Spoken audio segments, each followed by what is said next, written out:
All right, ladies and gentlemen, welcome back. We're going to go ahead and do modules 39 and 40 today. 39 we'll be dealing with sexual motivation, and then number 40 we'll be dealing with affiliation needs. All right, so module 39 regarding the sexual motivation has two main objectives: to describe the response cycle in terms of sexual reproduction and identify the dysfunctions that may disrupt this cycle in human beings. Second part, discuss the impact that hormones and external and internal stimuli have on the motivation of human beings and to engage in sexual acts. So, before we get started off, we need to talk about the sexual response cycle of human beings. So, the human sexual response cycle, according to Masters and Johnson's, has four stages to it. And we're going to go ahead and talk about the four stages right now in a moment. As you can see on the screen, the first phase is known as the excitement phase.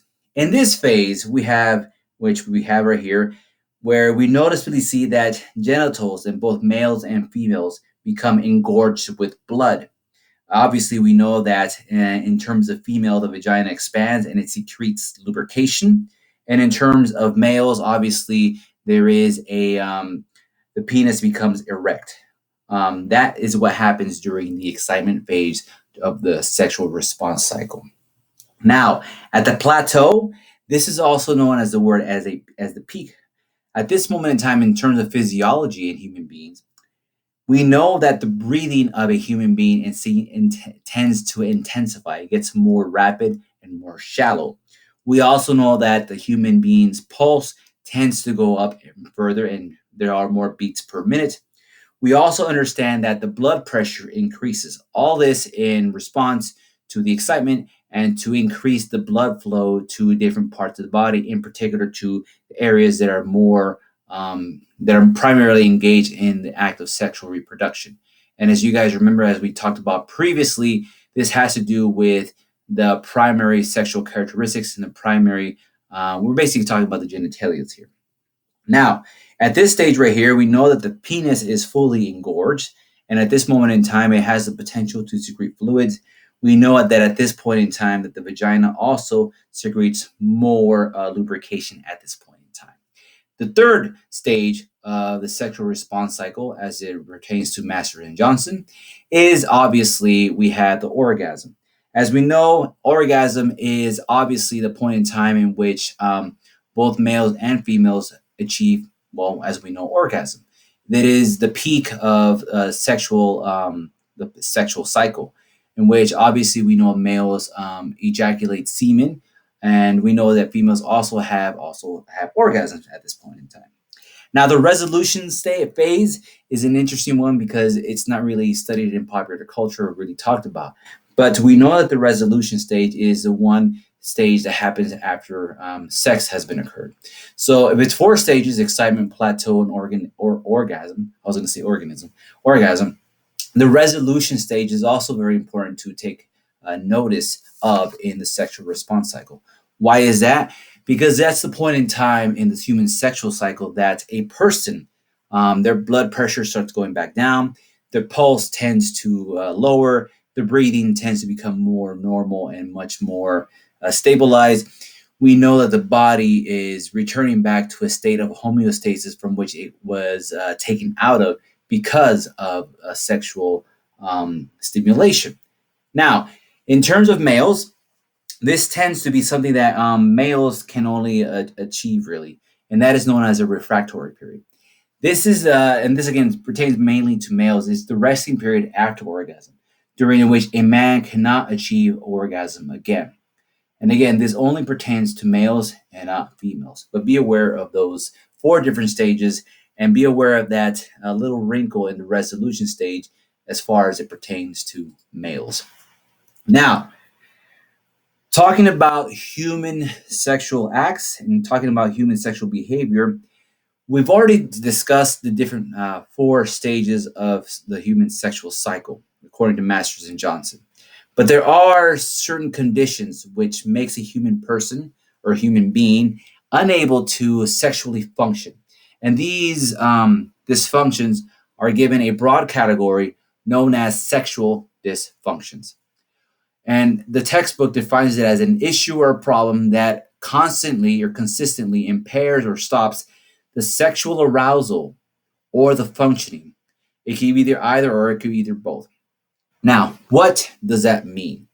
We have here obviously two, or I have a couple of disorders that could fall into this category. This obviously is not just the end all be all, but these are just a sampling of some of these different dysfunctions that could occur. Erectile disorder. Obviously, that could occur obviously for males when where the male sex organ cannot achieve full erection. It could either be because of some sort of mechanical issue or some sort of psychological issue that does not allow a male to fully get a full erection here. The other one that is also an interesting sexual dysfunction is premature ejaculation, which means obviously the male has achieved orgasm too quickly. This may occur for a variety of reasons. Some reasons could be perhaps that the male has been too excited prematurely and has received too much stimulation or received too much excitement prior to actually engaging in intercourse. There's also one known as female orgasmic disorder. There are also some other ones that have to do with some mechanical issues that may occur with the female genitalia, which does not allow for a woman or a female to engage in sexual acts because it is something that is very, very discomforting and very uncomfortable. So we know this. Now, there are some sexual behaviors that need to be talked about and very briefly and not into great detail. We know that there are paraphilias where people are exhibitionists, which they can only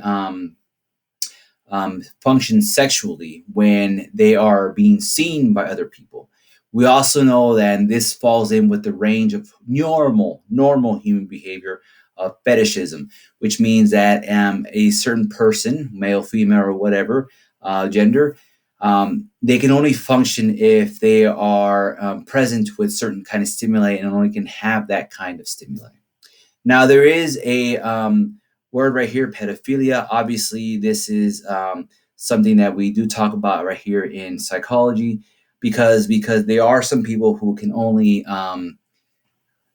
do this by being exposed to, unfortunately, child images, and this obviously is a disorder. It is not something that should be taken or be allowed, obviously, as we know. But these are just some examples of some paraphilias. And like always, if you guys have any questions about these, please feel free to ask me. All right, continuing on. Hormones, they are the messengers that are in the blood. And we know that hormones can trigger hunger. Hormones can also tell us to grow. Hormones can tell us to fight or flight or run away. But hormones can also tell us to engage in certain sexual behavior. Now, the two big hormones that we need to talk about, and I told you guys about this before previously, we have estrogen and we have testosterone. We talked about this in the developmental psychology unit as we did previously.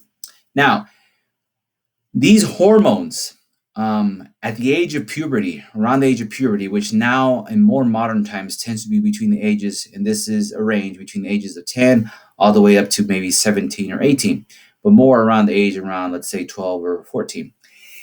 The body knows that there is a change and it triggers a change. So your body secretes estrogen and testosterone in different varying amounts. And like I told you guys previously, males and females both make estrogen and testosterone. Obviously, males make more testosterone than estrogen, and females make more estrogen than testosterone. But let's take a look at these.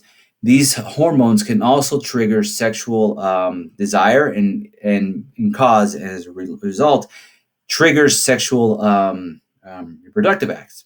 So obviously, estrogen is the one that is secreted by greater number in greater quantities by females, and they are the ones that contribute to female sexual characteristics. Now, these hormones do exist in non-human female mammals, but they usually only peak during the time which is ovulation, and that promotes sexual receptivity. We know it colloquially as maybe a cat or a dog going into heat.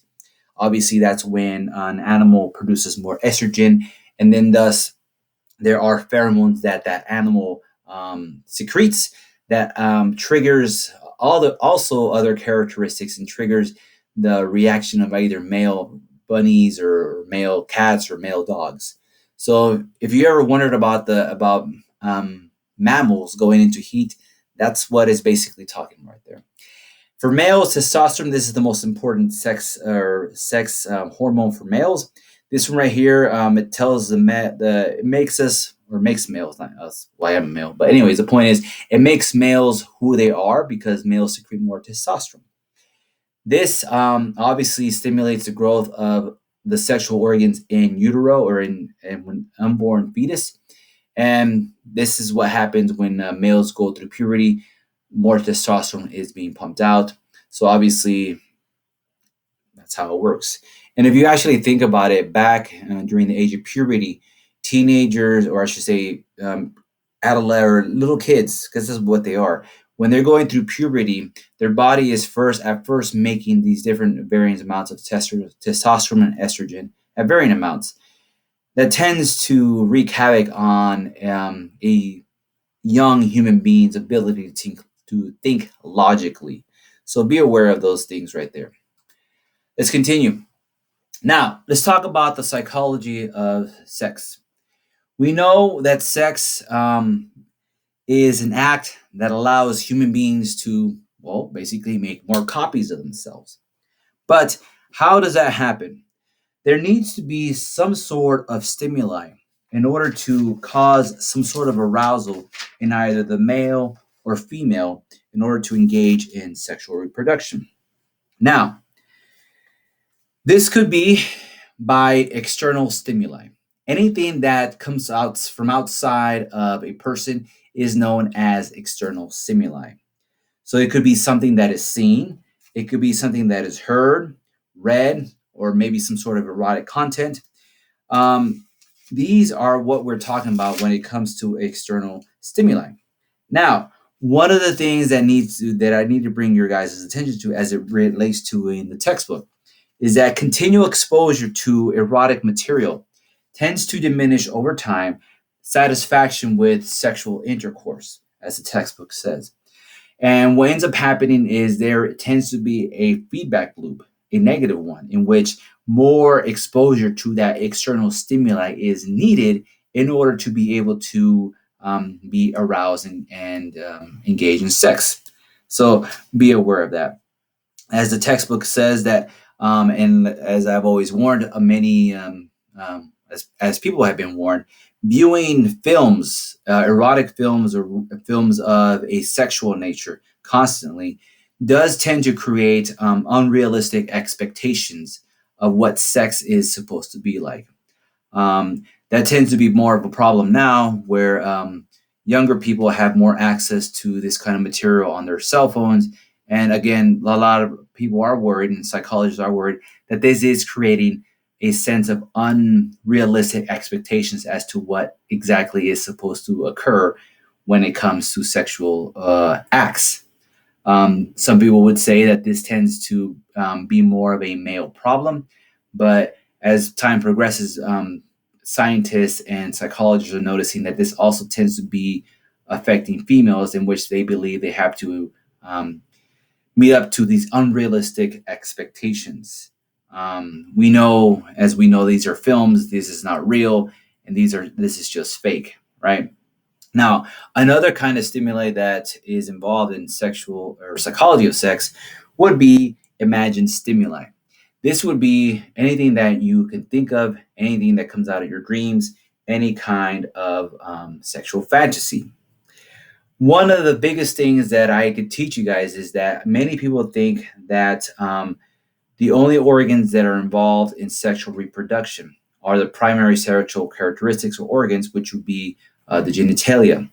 And as physiologically speaking, in terms of anatomy, they are correct. But the biggest sexual organ that exists is not on your physical body, it's within your body. And we're talking about the brain.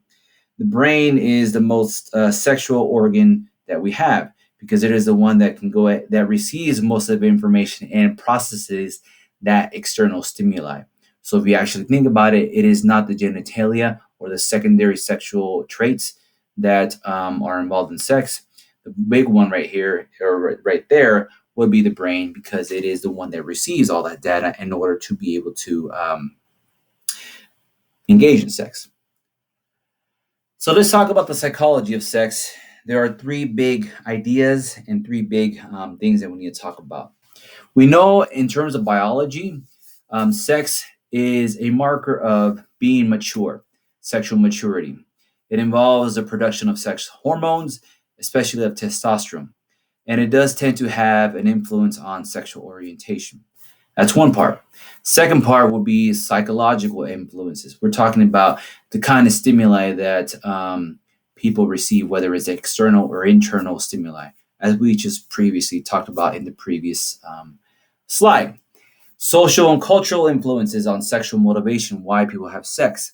Your family values, what society values, has also a lot to do with what kind of sexual motivation a person may have. One's own personal and religious values can also have a significant influence on one's sexual motivation. Okay. We also have cultural expectations and what does the media at large expect in terms of sexual reproduction, in terms of sexual acts. What does the media, what does culture expect of a person to do? So these are three big influences that that are had on towards sexual motivation. The other thing you guys needed to know about that, there are some other theories that explain why people have sex. In terms of evolution, I know it's not here on the slide, but it's important you guys know. Evolutionary wise, what is the whole function of sex? The whole function of sex is to create more offspring, so to secure the future of the human species. That, at its basic core, is the whole function of sex, to create more human beings and have more offspring. We also know that if we go back to the drive reduction theory, is that there is a need and there is a desire, and then that creates a motivation to do something about it. We talked about that prior to my leaving on paternity leave. That our hormones create a drive, which basically is an arousal, which compels us to reduce that drive. So if someone has a desire to engage in sexual acts, because the hormones are telling them to do so, they respond to the hormones and engage in that sexual act. And then we also talk about the arousal theory, which people seek the pleasure and stimulation of arousal. So that is basically the ideas of psychology or sexual motivation. Obviously, if you have any questions, read your textbook. You can always email me and I will try to answer them as best as I can. Now, Module 40, we're going to be talking about social motivation. The need to belong, the need to have friends, the need to have a relationship with somebody, the need to belong to a family, etc. So two big objectives here. We're going to describe the evidence that tells us why we want to belong to a group and our need to belong to a greater group. Second big objective is to describe how social networking, or being within groups or groups of friends or acquaintances or classes or whatever, how do social networks, and I'm not talking about Facebook or TikTok, how does social networking influence us here? So Aristotle, which is a really old school philosopher, and some would say a psychologist, said that human beings are social animals. And if you go back to the previous modules, it does make sense. We know that we as human beings have a need and a desire to collaborate with other human beings. Why? Because if you look at evolution wise, those primates that tended to collaborate in groups were able to help each other out. The more eyes that could watch out and warn each other about danger, the more likelihood that you would survive. Okay. We see that in primitive primates in nature right now. Primates spend an inordinate amount of time grooming each other, not because they just want to be clean, but they use the grooming to go ahead and build social bonds. So again, we have, as human beings, a need to belong to some sort of group. Obviously, there are outliers out there in society. There are people who are completely content to being by themselves all the time. We know those in popular culture as hermits. They just want to be by themselves, or loners. Anyways, the point is, for the most part, people always want to belong to a greater group. Whether your group is big or small, the need is there. So, what are the benefits, according to psychology, of belonging to a group, whether it is a very big group or whether it is a smaller group of people? In terms of biology and evolutionary biology, it allows us to be able to survive better. It enhances our survival rates. Okay?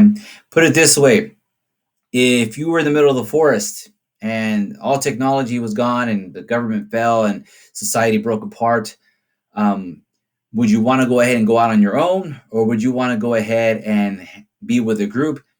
And the likelihood is you would want to go ahead and be in a group because it would allow you to be able to survive more than if you were all by yourself. Now, with that being said, we do notice that a lot of times when we hang out with other people and belong to a group, it does tend to change the way we think, and it does change the way we feel. All right, that's just how it is. Groups, when they are hanging out with each other, tend to talk, and you may not believe it, but most of the time, you do have at least a subconscious desire to fit in within the group and not create any sort of friction or trauma or any friction or any drama within the group. So what ends up happening is that we begin to change our thoughts and we begin to change our emotions to fit within whatever the group has. Now, let's go ahead and talk about attachment. Now, there is something known as anxious attachment, where a person tries to belong to the group and does whatever they can in order to be able to fit within the group. Anxious attachment. Insecure avoidant attachment. Basically, you're trying to avoid getting yourself attached to the group because you just don't think you can fit in and you're scared of being rejected. And those are our legitimate concerns right there. Now, in groups, and we've seen this in TV shows like Survivor, but we see this in primitive tribes. Really older tribes. In reading a lot of textbooks that I've read, the old tribes would always try to create harmony within their own collective group. But sometimes when that does not happen, a lot of people get ostracized, which means basically they're kicked out of the group. Social exclusion. Some of the people that also do this in more modern societies, well, not so modern, well, by our terms, I guess, would be the Amish. Sometimes when the Amish want to punish a member of their group, they will literally stop talking to that person, and everybody within that group will go ahead and stop talking to that person. You might be like, okay, cool, whatever. No. Ostracism is literally does demonstrate itself as actual physical pain. Why does the body do that? Why does the body actually exhibit or make you feel pain when you are ostracized by a pure group? Reason is because your body knows that without the group, you probably are more or less likely than not to not survive. So it makes it painful. It makes you want to go ahead and actually apologize for whatever you did, or reprogram your behavior to fit in within the norms of the group. It hurts. We are more modern now in terms of how we ostracize each other, but there is a term known as cyber ostracism, where, for example, you may have a group of friends and everybody just stops talking to that person and just totally ignores them, or it also delves into what is known as cyberbullying. And parts of the brain that actually influence us on that would be, as you can see right there, the anterior cingulate cortex. So we know this will influence our behavior within the group and make us conform to whatever sort of behavior we need to. So very interesting stuff. So let's talk about mobile networks and social media. Cell phones are a mixed bag of blessings and curses. Okay, we know that with cell phones, and technically they're not cell phones anymore. They're really computers. That's what they are now. They're just pocket computers. The old cell phones, the ones that all they did was just made phone calls, they allow you to communicate with people over great distances while you're going. You could walk down the street and tell a friend, "Hey, guess what? There's tickets for that Metallica concert now on sale. Let's go." But now, cell phones now, well, again, they're not really cell phones; they're computers. Allow us to be able to be always connected with each other. Some of the old social media networks that used to exist way back in the day would be basically like MySpace, and that's throwing it all the way back to the early 2000s. MySpace, Facebook, and I'm just going in chronological order. Facebook, and then you had Instagram, then you had Twitter, then you had Snapchat, then you have what is it, TikTok, and then I'm thinking there are some other ones that are going to pop out. It seems like every 5 years there's a whole new social media, which every small group of generations comes out with, right? And you can always tell a person's age by which social media they use the most. So obviously, younger people nowadays use TikTok more. Slightly older people tend to use more Snapchat more. Slightly a little bit older use Instagram, then Facebook, Twitter, and I don't think anybody uses MySpace anymore. So why am I talking about this? Um, there's a lot of questions about social media. Does social media actually bring you more connectivity to other people, or does it make you more isolated, right? So obviously there's this picture right here of social networking sites. So obviously the original social networking site was you wanted to meet people and hang out with them and talk to them. You did it in person, and you did it in person using what is known as social lubricant, which is basically alcoholic beverages, as people did back then, right? And now, obviously, your computer is in your hand, but or in your pocket, but people do that now. That's hanging out in social networking by being on social sites. We know that emailing and communicating via electronic means is can tend to be productive, but again, it does also have the tendency to make you a little bit more socially isolated. And they do say that the question is, does e-communication stimulate healthy discourse? That is very debatable. Okay. Obviously, with the following statement I'm about to make, there are always exceptions and there are outliers to what I'm about to say. But for the most part, people tend to be a little bit more brave and more messed up on online. They tend to make more comments, they make more accusations, and tend to make threats that, again, there are outliers that they would not make in person. And we all know this, right? Um, you wouldn't say to someone's face, "Oh, you suck," and say and insult their mother. If people feel safe that you can do whatever you want on the computer, you can go ahead and say whatever you want, make all these threats, and no one's going to say anything to you. So again, it seems to a lot of people that social media and especially the internet gives people a greater sense of anonymity, which means they don't know who they really are. And even though someone has their name on their account, you have no idea if that's the person who it is. It could be a troll, you could be catfished, right?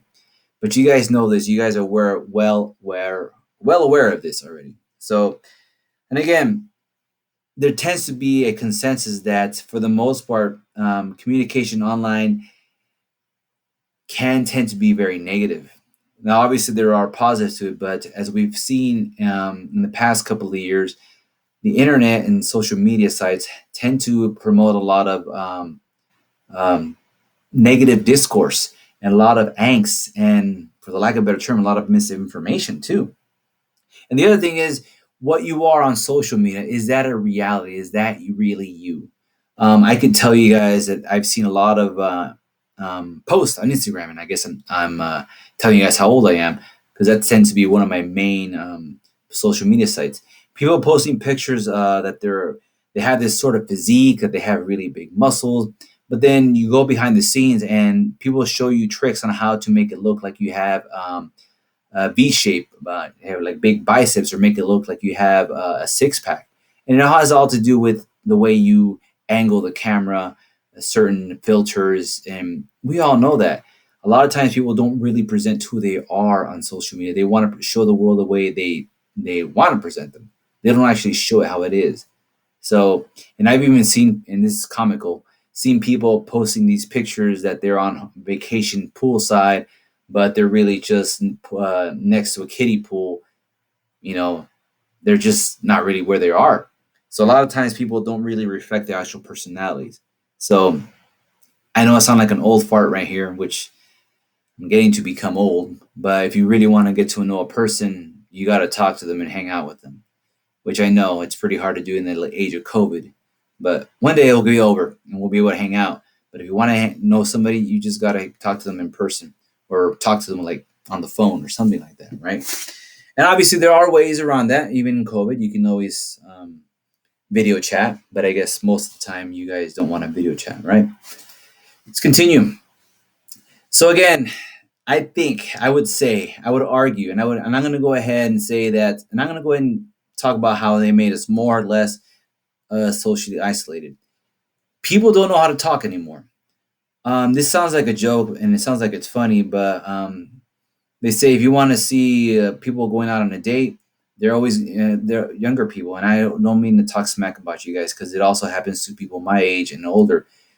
We've been so accustomed to being on our phones that when people go to a restaurant, and I've been guilty of this sometimes too, you're on a date, you're hanging out with your family, and what does everybody do? Go bust out with their phones and just start scrolling on that media.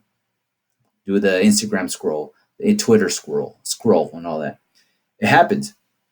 So in a way, we are making ourselves. We want to connect with the greater public, but again, it's making us actually isolated from actual people in our real lives. And again, I don't. There is. I am of the idea that electronic communication doesn't really promote healthy discourse. People don't really talk well. Yeah, people aren't really who they are on the social networks. So that's just me. All right. And there is a tendency, just so you guys know this, psychologists have said that there seems to be evidence that shows that people who are heavily onto social media and use it so much tend to be a little bit more narcissistic, a little bit more self-conceited, a little bit more self-consumed with their own self, with their own way they look. So be aware of that. My advice, take it or leave it, take it with a grain of salt, is try to mitigate the amount of time you're on social media and your use. Piece of advice, you will eventually become older people and have jobs and have careers. Your employer, especially in the future, you are leaving a big trail, a big a trail of social media posts. You want to be careful and not post things on there that your boss in the future could take a look at and go, oh, I don't trust this person with a bank account. I don't, so I'm not going to hire him. And again, you guys might think, oh, no one's going to find this. This is my fake account. It's just me. This is my public one. This is my fake one. No, anything can be discarded on the internet. Anything. So just be careful out there, guys. Just be very careful. And again, does social networking promote narcissism? Yeah, I would say so. But again, I am 39 years old, and I am getting a little bit older there. So my perspective on things are changing. Had you asked me maybe, when I was 30, I'd be like, nah, man, this is cool. But a decade later, I'm like, I've seen things already. So, yeah. Again, there's always outliers. There's always these cases that prove me wrong. But overall, I would say that's the trend. All right, guys. Next time, we're going to go ahead and do modules 41 and 42, where we talk about theories and physiology of emotion and expressed emotion. All right, guys. See you guys next time. Take care.